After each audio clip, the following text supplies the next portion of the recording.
Imagine for a second, every marriage you've ever witnessed, every wedding ceremony you've ever celebrated wasn't about love at all.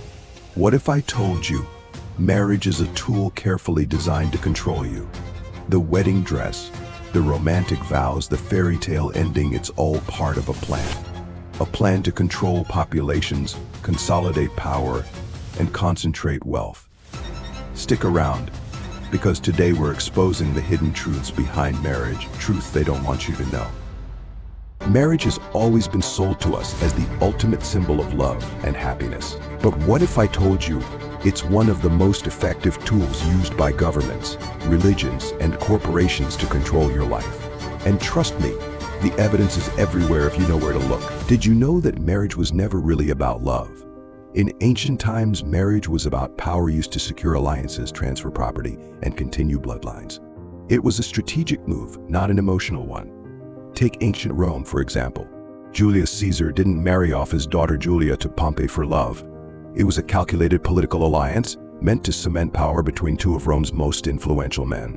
This wasn't rare. In medieval Europe, monarchs used marriage as a way to strengthen empires and consolidate control. And even today, the phrase marriage of convenience reminds us of this dark strategic history. Marriage has always been, and continues to be, a tool for control. Fast forward to today, and governments still use marriage to keep people in line. Ever wonder why there are tax breaks for married couples? Why housing subsidies and healthcare benefits are handed out to families? It's because the system needs you to marry. By promoting marriage, governments control not just your household, but society as a whole. One of the most extreme examples of this, China. Between 1979 and 2015, the Chinese government enforced the infamous one-child policy. But it wasn't just about population control. It was about controlling who could marry, when, and under what conditions. Families had to seek government approval to get married, and any violation of the policy could result in fines, forced sterilizations, and more. And now, as China faces a population decline, the government has shifted its strategy. They're actively promoting marriage and childbirth again, not because of love, but to create enough workers to support their crumbling economy. Marriage isn't about love, it's about the state controlling the future. But governments aren't the only ones who have used marriage to control you.